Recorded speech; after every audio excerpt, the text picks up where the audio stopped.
और तमाम खबरों वाले स्टॉक्स पे बातचीत करने के लिए रोज की तरह हर्षदा आपको स्टूडियोज में रेडी नजर आएंगी और साथ साथ दिल्ली से असीम जुड़ रहे हैं। इन दोनों के साथ आज के स्टॉक्स न्यूज पे चर्चा। लेकिन पहले गाबा सर, आपके पास शुभ प्रभात बोला आपने।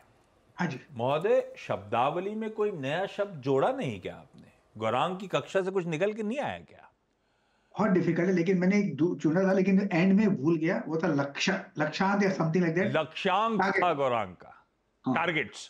Target target. लेकिन मैंने बोला अपनी बम्बई या हिंदी बहुत अच्छी है, माइंड में इतने बचपन से वही कर रहा हूं, तो बहुत डिफिकल्ट है याद करना। याद भी था कि आज यूज करूंगा, लेकिन लास्ट में भूल गया। आदत से मजबूर हूं। अच्छा चलिए, खबरों वाले स्टॉक्स की शुरुआत कर रहा हूं भाई। फंडामेंटली भी चर्चा करूंगा। धर्मेश खान साहब आपके पास आऊंगा और बहेती साहब, वोडाफोन आइडिया। और एक काम करिएगा, अच्छा वोडाफोन आइडिया का ही रखिएगा आप अपने पास, मैं आता हूं आप लोग के साथ चर्चा करने के लिए। असीम, बहुत बेसब्री से सब इंतजार कर रहे थे उस ऑल इंपॉर्टेंट वोडाफोन आइडिया की बोर्ड मीट के आउटकम का। शाम को क्या निकल कर आया? आपकी रीडिंग उस आउटकम को रिलेटेड क्या है? जी सही कहा आपने। सब लोगों को इंतजार था वोडाफोन आइडिया की बोर्ड मीट का। सबको लग रहा था कि कोई ना कोई फंडिंग यहाँ पर आती हुई दिखाई देगी और प्रमोटर्स इक्विटी डाइवर्ट करेंगे और अपना हिस्सेदार थोड़ा सा इसके कंपनी के अंदर पैसा डालेंगे। लेकिन बोर्ड मीटिंग से सब सिर्फ एक प्लान लेकर करके आया कि कंपनी 20,000 करोड़ रुपया रेज करेगी। उसमें भी अभी टाइम है कंपनी को रेज करने में। 2 अप्रैल को कंपनी बोर्ड अपने शेयर होल्डर्स की बैठक बुलाएगी। उसके बाद इसके बाद कंपनी फंडिंग रेज करेगी। कंपनी ने कहा कि हम कुल 45,000 करोड़ के आसपास का रेज करेंगे, जिसमें कि 20,000 करोड़ रुपए इक्विटी के थ्रू होगा और 25,000 करोड़ रुपए लोन के थ्रू होगा, डेब्ट के थ्रू होगा।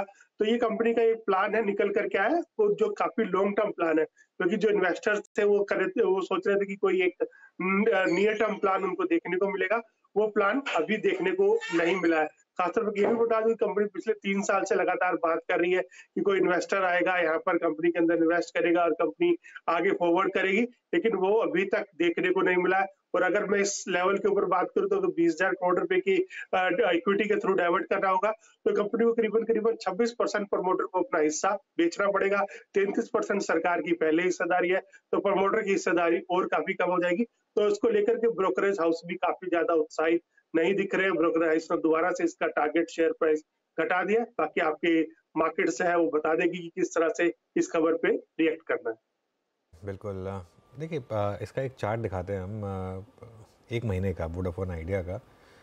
जैसे ही वो बोर्ड मीटिंग का नोटिस लगा तभी से वो स्टॉक गिरना शुरू हो गया था। उससे पहले रैली आ रही थी। तो इसमें एक क्लासिकल केस रहता है हमेशा, पहले लोग बाय कर लेते हैं और उसके बाद जब रिटेल आता है तो छोड़ देते हैं यहाँ पर। इसके लिए रिटेल के लिए स्टॉक वैसे है नहीं।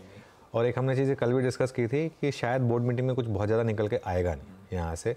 और ये वाली जो बोर्ड मीट थी ना, ये सिर्फ एक, क्योंकि बहुत टाइम से लोग कह रहे थे कि कब आएगी कब आएगा फंड रेजिंग, तो एक शायद बस एक इन प्रिंसिपल अप्रूवल टाइप का ले लिया जाए। तो बहुत लोग एक्सपेक्ट कर रहे थे कि नाम आ जाएगा। नाम इतनी जल्दी नहीं आता है, उसमें टाइम लगता है। तो इसके लिए इसमें सेम कहानी रिपीट होगी। अब ये स्टॉक पहले चल चुका है, अब गिर गया, थोड़ा सा और गिरेगा शायद। उसके बाद जब दोबारा बोर्ड मीट के आसपास, नेक्स्ट बोर्ड मीट के आसपास आएंगे, तब फिर ये स्टॉक चलना शुरू हो जाएगा। इसमें ये रिंस एंड रिपीट बेसिकली। ठीक बात। तो आंकड़े बहुत बड़े बड़े सामने आए। 20,000 करोड़ रुपए इक्विटी से, 25,000 करोड़ रुपए डेट से, कुल मिलाकर 45,000 करोड़ रुपए जुटाएंगे। आप कह रहे हैं ईजीएम पहले होगी। अच्छा, कॉन्क्रीट प्लान कुछ नहीं है, अभी कुछ हाथ में नहीं है। एक बात अच्छी लाइन ये लगी कि प्रमोटर्स जो भी डिसाइड होगा इक्विटी रेज में, प्रमोटर्स पार्टिसिपेट करेंगे। ऑन रिकॉर्ड थे प्रमोटर्स की फर्दर फंड इन्फ्यूज नहीं करेंगे। तो एक होप है, बाकी तो कुछ निकल के आया नहीं इस बैठक से। और हम सब रिटेल के पास बहुत है। हाँ, इसमें एक चीज़ है, आपने बोला कि प्रमोटर्स पार्टिसिपेट करेंगे। अभी तो गवर्नमेंट भी एज प्रमोटर एंटिटी बन गई है ना, तो वो क्या करेंगे? क्योंकि उन्होंने एक चीज़ तो कही थी कि हम डाइल्यूट नहीं करना चाहते। अभी उनको तो बहुत सस्ते मिल गया था ये जो इक्विटी कन्वर्ट हुई थी। तो उन्होंने कहा था कि हम डाइल्यूट नहीं करेंगे, लेकिन वो उन्होंने कहा था कि डाइल्यूट नहीं करेंगे इन द सेंस कि हम बेचेंगे नहीं।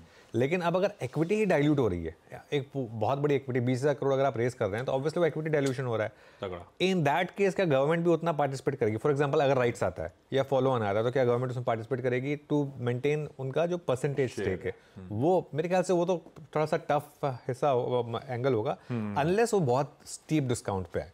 तो ये मेरे ख्याल से सबसे इम्पोर्टेंट चीज़ ना इसमें आगे यही है कि गवर्नमेंट क्या करने वाली है, वो ज़्यादा जरूरी है। हाँ देखते हैं, अभी तो बहुत सारे इफ्स एंड बट्स लगे हुए हैं।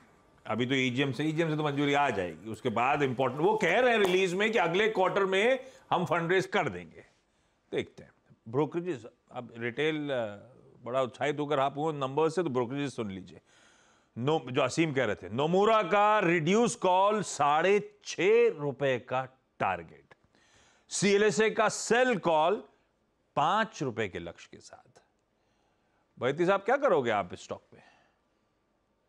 जी आशीष जी, देखिए 2 दिन का price action scream and shout कर रहा है कि क्या हो रहा है यहाँ पर। और मंडे को 4% की गिरावट थी और कल भी 6% की गिरावट थी।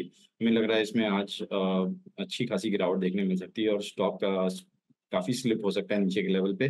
बट स्ट्रिक्टली रिकमेंडेशन है कि स्टॉक से थोड़ा सा दूर रहे। रिटेल ओरिएंटेड भले ही शॉर्टिंग अपॉर्चुनिटी और F&O स्टॉक है, बट गैप डाउन भी खुला तो उसमें शॉर्टिंग की अपॉर्चुनिटी नहीं चेज करनी चाहिए। जिनके पास शॉर्ट है बने रहे, सिर्फ 20 नेमा के पास स्टॉप लॉस बना ले, जो कि अभी भी काफी नीचे है हमारा। या तो जो कल का क्लोज था वहीं पे एक स्टॉप लॉस रखे 1585 का और स्टॉक में बने रहे। हमें लग रहा है जिस हिसाब का स्ट्रक्चर बना हुआ है इसमें शायद 14 और 14.5 तक के लेवल देखने मिल सकते हैं। बिल्कुल ठीक। अच्छा, ये तो हो गया वोडाफोन आइडिया। आपका क्या रिपोर्ट लेके आई स्क्रीन पे? भारतीय एयरटेल का काउंटर, जेफरीज की रिपोर्ट हम लोग ने चर्चा करी भी थी आज के बिग स्टॉक्स में।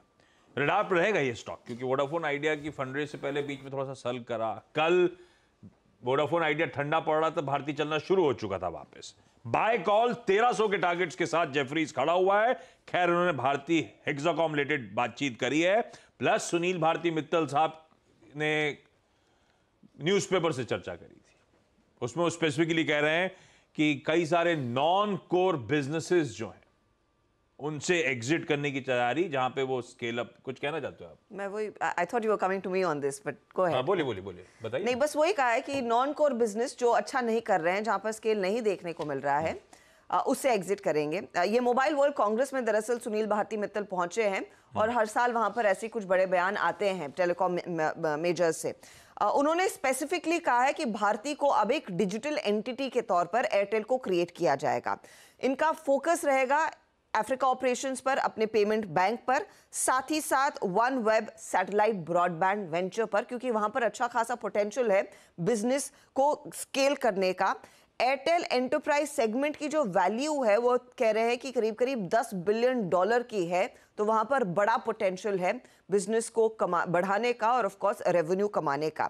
अच्छा, specific to one web satellite venture, वहां पर उन्होंने कहा है कि फाइनल परमिशन दरअसल वो सरकार से अवेट कर रहे हैं।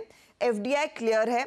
साथ ही साथ जैसे ही ये अप्रूवल्स आ जाएंगे तो स्टारलिंक जो एक बहुत बड़ा कॉम्पिटिटर के तौर पर ऑफ कोर्स सभी कंपनियों के लिए उभर कर आया है, उसको टक्कर देने की तैयारी यहां पर भारतीय एयरटेल अपने वन वेब सैटेलाइट से करता हुआ दिखाई देगा।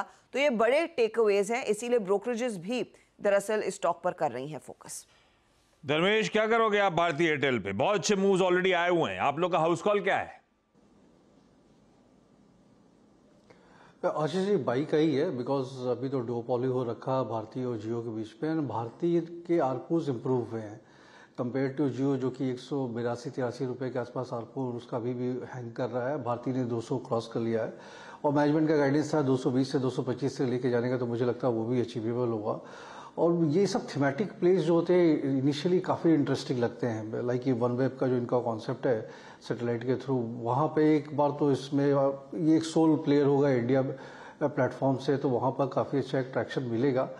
और बिजनेस में जैसे कि लीड मैनेजमेंट की बात कर रहे हैं कि हर जो भी बिजनेस वर्टिकल्स अभी बहुत सारी कंपनियों में देखने को भी मिल रहा है कि जो वर्टिकल्स आपके ज़्यादा प्रॉफिटेबल फेवर भी नहीं है या आपके रिसोर्सेज खींच के ले जा रहे हैं उसको हटा देने के लिए, तो ये एक अच्छा मूव है। अफ्रीका बिजनेस इन्होंने ऑलरेडी रेक्टिफाई कर लिया है। सो 1200-1300 का जो टारगेट प्राइस बाकी ब्रोकरेज कर रहे हैं, तो हमारा भी मानना है कि उसके आसपास की जाएगा। तो बड़े रेडी की सलाह इसमें, अलॉन्ग विथ रिलायंस हम लोग दोनों खेल रहे हैं। रिलायंस पर भी बाई कॉल है, भारतीय पर भी बाई कॉल है। हम रिटेल के साथ अब वोडाफोन आइडिया नहीं खेल रहे क्या? नहीं, वोडाफोन आइडिया में देखिए कुछ भी सुधरा नहीं है। देखिए वोडाफोन आइडिया वो क्या है ना, इन्होंने छोड़ रखा है एक काफ़ी ज़्यादा पुश एंड पुल चल रहा है स्ट्रैटेजी के हिसाब से, बट इसका सोल्यूशन वैसा होना चाहिए जैसे बैंकों के साथ सरकार ने पहले किया कि एक बैड बैंक क्रिएट कर दिया, सारा एनपीए हट गया और इमीडिएटली पूरी बुक जो है बैलेंस शीट सुधर गई और फिर वो बंदा जो पीठ पे लटका रहता है ना वो हट जाता है, तो आप बिजनेस पर कंसंट्रेट कर पाते हैं। वोडाफोन आइडिया के साथ ये हो नहीं पा रहा है, ये जितना प्रोलॉन्ग होगा उतनी मुश्किलें बढ़ेगी, स्पेसिफिकली वोडाफोन आइडिया के लिए। 2,14,000 करोड़ का डेट है, नेट डेट, पिछले क्वार्टर के एंड में जो सामने आया था। तो अपने चैलेंजेस हैं इनके, तगड़े चैलेंजेस। भारती और साथ साथ रिलायंस दोनों के थ्रू टेलीकॉम की स्टोरी को प्ले कर रहे हैं धर्मेश और उनकी टीम, उनकी ब्रोकरेज। रिलायंस की चर्चा हुई तो ध्यान रखिएगा इस चैनल का स्वामित्व प्रबंधन रिलायंस इंडस्ट्रीज के पास ही है। तो अगर कोई इन्वेस्टमेंट कॉल लेने का मन बन रहा हो चर्चा सुनकर, तो प्लीज किसी इंडिपेंडेंट फाइनेंशियल एडवाइजर से भी कंसल्ट कर लीजिएगा। मानस, वेदांता का चार्ट रेडी रखिएगा, आता हूं आपके पास। हजदा, क्या अपडेट्स हैं? दरअसल कल वेदांता की एक बैठक हुई है कुछ एनालिस्ट के साथ और उसमें जो की टेकअवेज आए हैं वो आपके लिए हाईलाइट कर देते हैं। कंपनी ने बेसिकली कहा है कि पोटेंशियल है कि करीब करीब सालाना आधार पर $7.5 बिलियन का एबिटा कमाने का ये कंपनी एक बड़ा हेडलाइन नंबर देती हुई नजर आई। साथ ही साथ उन्होंने कहा है कि एल्यूमिनियम और जिंक का जो इंटरनेशनल कारोबार है वो पूरा होता हुआ दिखाई देगा और वहां पर एक्सपेंशन दरअसल पूरा जल्दी होने वाला है। मैनेजमेंट ने डेट को लेकर भी कुछ गाइडेंस दिया है। FY27 तक वो वेदांता रिसोर्सेज का जो डेट है वो रिड्यूस हो जाएगा, जो $3 बिलियन का डेट है। कोई इंक्रीमेंटल डेट वेदांता लिमिटेड पर नहीं आता हुआ दिखाई देगा, उन्होंने ये भी मेंशन किया है। कंपनी ये कह रही है कि वो मोनेटाइज करेंगे अपने स्टील और आयरन ओर के एसेट्स और ये लगभग फर्स्ट क्वार्टर ऑफ FY25 में होने का पूरा आसार बनते दिखाई दे रहे हैं। डीमर्जर पर भी मैनेजमेंट ने कहा है कि ये जो पूरी प्रक्रिया है वो पूरी होती हुई दिखाई देगी इस साल के अंत तक, FY25 के अंत तक, इस नए फिस्कल के अंत तक। तो ये इनफैक्ट कुछ की टेकअवेज है। डेट इंपॉर्टेंट है और ऑफ कोर्स जो कह रहे हैं कि सालाना आधार पर $7.5 बिलियन एबिटा कंपनी कमा सकती है, वो भी एक की पॉजिटिव है।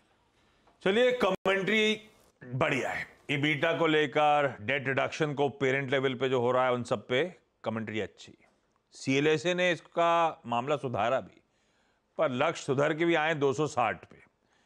तो पहले 230 के टारगेट से सेल का कॉल था, एक कमेंट्री आने के बाद 260 का टारगेट कर दिया है और अपग्रेड कर दिया सेल से अंडर परफॉर्म, क्योंकि 260 के ऊपर तो वैसे ही ये स्टॉक चल रहा है।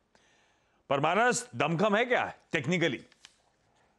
नहीं, देखिए दमखम तो नहीं है, क्योंकि यहाँ पर लगातार वीकनेस दिख रही है। 20 और 50 डे मूविंग एवरेज के नीचे स्टॉक ट्रेड कर रहा है, पैटर्न नेगेटिव है और आप उम्मीद कर सकते हैं कि कम से कम 200 डे मूविंग एवरेज जो कि 260 258 की रेंज में है, वो लेवल्स टेस्ट हो सकते हैं। तो ध्यान रखिए, अभी यहाँ पर खरीदारी ना करें। खरीदारी तभी करें जब ब्रेकआउट 270 रुपए के ऊपर देखने को मिले। ओके, ये है वेदांता की कहानी। देखते हैं इस कमेंट्री पे कैसा रिएक्शन आ रहा है, तो कंटिन्यूस सेशन पे उसमें बातचीत हो जाएगी। कल लार्ज ट्रेड्स प्ले आउट हो रहे थे। आवाज की एक्सक्लूसिव थी CMS info systems related, plus दिन के दौरान वैसे आवाज ने कुछ हद तक क्लैरिटी आपको दे दी थी ICICI लोम्बार्ड में क्या हो रहा है, लेकिन फाइनल आउटकम तो बाजार बंद होने के बाद जब वो डेटा आया तब पता चला। हजदा, क्या हुआ है लार्ज ट्रेड्स में? ICICI लोम्बार्ड में यही है कि ICICI बैंक ने वो करीब 1.65% स्टेक उठाया है मार्केट से। ये 1356 करोड़ का जो सौदा हुआ था, बायर क्लियरली ICICI बैंक है, तो दोनों स्टॉक्स आप रेडार पर रखेंगे। CMS इन्फो सिस्टम्स में ऑफकोर्स हम सब जानते हैं कि यहाँ पर 26.68% तक की हिस्सेदारी और प्रोमोटर्स आयन इन्वेस्टमेंट ने बेची, लेकिन खरीदारों के नाम इंटरेस्टिंग है। नोमरा फंड ने यहाँ पर करीब 2.75% स्टेक खरीदा है। कोटक महिंद्रा बैंक ने लगभग 2.3% स्टेक लिया। VF एशियन रिकॉन्सेंस फंड है, उन्होंने 1.5% तक की हिस्सेदारी ली है। ICICI प्रू ने 3.5% तक का स्टेक लिया है। तो ये कुछ नाम सामने आए हैं। मैथ्यू सिरियाक ने करीब 1% तक की हिस्सेदारी ली और एक सनातन फाइनेंशियल एडवाइजरीज है जिन्होंने करीब 0.5% तक की हिस्सेदारी ली है। तो ये सभी वो दरअसल बायर्स के तौर पर उभर कर आए हैं। ये है लार्ज ट्रेड्स। ICICI लोम्बार्ड में भारतीय एंटरप्राइजेज ने माल छोड़ा था, प्लस ध्यान रखिएगा फिडेलिटी ने भी 2.25 लाख शेयर्स, मिराई ने भी 5 लाख शेयर्स दरअसल बेचे और मेजॉरिटी उसमें फिर ICICI बैंक ने सब कुछ लिया। दो और लार्ज ट्रेड्स हैं। सफायर फूड्स में एक FII ने, डिटेल्स आएंगी स्क्रीन पे, 3,25,000 शेयर्स बेचे। सेंको गोल्ड में कल सैफ पार्टनर्स ने 6 लाख शेयर की बिकवाली करी है। तो कई जगह FII की सेलिंग आती हुई, वो खैर नंबर्स पे रिफ्लेक्ट भी हो रही है इवेंचुअली, जो देखने को मिले क्लोजिंग के टाइम। ये आईसीआईसीआई लोम्बार्ड या फिर सीएमएस इन्फो सिस्टम्स को रडार पे है चतुर्मोता साहब आप लोगों के? बिल्कुल, इसमें आशीष जी हमें लगता है कि जो इंश्योरेंस कंपनी है उसमें खास तौर पे लोम्बार्ड एक काफी इंटरेस्टिंग प्ले लग रहा है, और जिस तरह से इसने एक डिसाइसिव मेरे हिसाब से 2-3 साल के कंसोलिडेशन को ब्रेक किया है, तो ये स्टॉक एक अच्छी अपसाइड दिखा सकता है। बट इस पूरी थीम को हमने एक न्यू एज कंपनी के थ्रू प्ले किया, और इसकी चर्चा हमने पहले भी कई बार आपके चैनल पे की, वो है पॉलिसी बाजार। मुझे लगता है कि पॉलिसी बाजार एक ऐसा स्टॉक रहा जहां पर पे हमें लगता है कि एक अच्छी टेलविंड देखने को मिली। पेनिट्रेशन के लेवल काफी लो है, और जिस तरह से डिजिटाइजेशन का एक बड़ा एडवांटेज पॉलिसी बाजार को मिला, मुझे लगता है यहाँ पर पे एक अच्छी खासी अपसाइड देखने को नजर आ सकती है। तो रिस्क रिवॉर्ड के पर्सपेक्टिव से, और मुझे लगता है करंट लेवल से जहां एक अच्छे अपमूव नजर आ सकते हैं, उसमें हमारा व्यू पॉलिसी बाजार पे है। और मैं समझता हूँ कि आईपीओ के बाद जो स्टॉक ने ऑल टाइम हाई बनाया था वो करीब 1450 का था, और आज भी हम देख रहे हैं कि स्टॉक वहां से काफी नीचे है। तो मुझे लगता है एटलीस्ट जो लेवल्स हमने देखे थे 1450-1500 के, वो आपको वापस से रीटेस्ट होते हुए पॉलिसी बाजार के स्टॉक में देखने को नजर आ सकता है। ओके, चलिए आज के बचे हुए सारे स्टॉक्स इन न्यूज पे चर्चा कर लीजिए। हजदा और क्या क्या? एसजेवीएन ग्रीन जो इनकी सब्सिडरी है, उनको 100 मेगावाट का एक सोलर पावर प्रोजेक्ट इन्होंने कमीशन कर दिया है बानसखांता गुजरात में। टोटल कॉस्ट इस प्रोजेक्ट की करीब करीब 642 करोड़ की है। टोरेंट पावर को एलओआई मिला है पीएफसी से 1500 मेगावाट का। इन्होंने दरअसल एक रिन्यूएबल एनर्जी का प्रोजेक्ट सेटअप करना है सोलापुर में। 50 करोड़ तक का इन्वेस्टमेंट होता हुआ दिखाई दे सकता है। जीईटीएनडी के हाथ दरअसल पावर ग्रिड से ऑर्डर मिले हैं, 370 करोड़ तक का ये ऑर्डर इनके हाथ लगा है। ये 775 केवी शंट रिएक्टर्स दरअसल अलग अलग प्रोजेक्ट्स के लिए डेवलप और सप्लाई करते हुए दिखाई देंगे। सालासार टेक्नोलॉजीज के हाथ 200 करोड़ का ऑर्डर लगा है जेटवर्क बिजनेसेस की तरफ से। 25,000 MTF सोलर स्ट्रक्चर्स दरअसल इनको बनाकर देने हैं। इससे इनकी ऑर्डर बुक स्ट्रेंथन होगी। कंपनी कह रही है कि हेल्दी मार्जिन्स भी इस पर्टिकुलर ऑर्डर में इनके हाथ लगेंगे। ओएनजीसी ने एक ओएनजीसी ग्रीन नाम की सब्सिडरी शुरू की है, जो ग्रीन हाइड्रोजन से लेकर बायोगैस, बायोफ्यूल, हाइब्रिड बिजनेस को केटर करेगी। हिंदुस्तान जिंक ने एक सब्सिडरी दरअसल इनकॉर्पोरेट की है। बेसिकली ऑब्जेक्टिव इस सब्सिडरी का है कि explore, discover, develop mineral resources. तो वो एक इम्पॉर्टेंट एरिया है जिस पर कंपनी की नजरें हैं। ऑल कार्गो लॉजिस्टिक्स के जैन का अपडेट आ गया है। एलसीएल वॉल्यूम दरअसल साल दर साल और मंथ ऑन मंथ 3% डिक्लाइन हो रहा है। ये क्लियरली रेड सी के चलते कुछ शिपमेंट्स फंसी हैं, उसका एक इम्पैक्ट देखने को मिला है। इंडिया बिजनेस, डोमेस्टिक बिजनेस में ग्रोथ जरूर नजर आ रही है। टेक्समैको रेल ने फंड रेज की अप्रूवल दे दी है। प्रेफरेंशियल इशू के जरिए दरअसल ये फंड रेज होगा करीब 150 करोड़ का। रखिए इन स्टॉक्स रडार पे। फीएम इंडस्ट्रीज आज एडजस्टमेंट होना है एक्स बोनस 1 for 1 का। 2 इंपॉर्टेंट बोर्ड मीट्स याद रखिएगा। टिप्स इंडस्ट्रीज जिसकी मेरे ख्याल से बायबैक पे विचार है, और पंजाब एंड सिंध बैंक 2000 करोड़ रुपए जुटाना चाहता है इक्विटी फंड रेजिंग के थ्रू। इस नोट पर मुनाफे की तैयारी समेटने का समय। दस्तक देते हैं पहला सौदा में।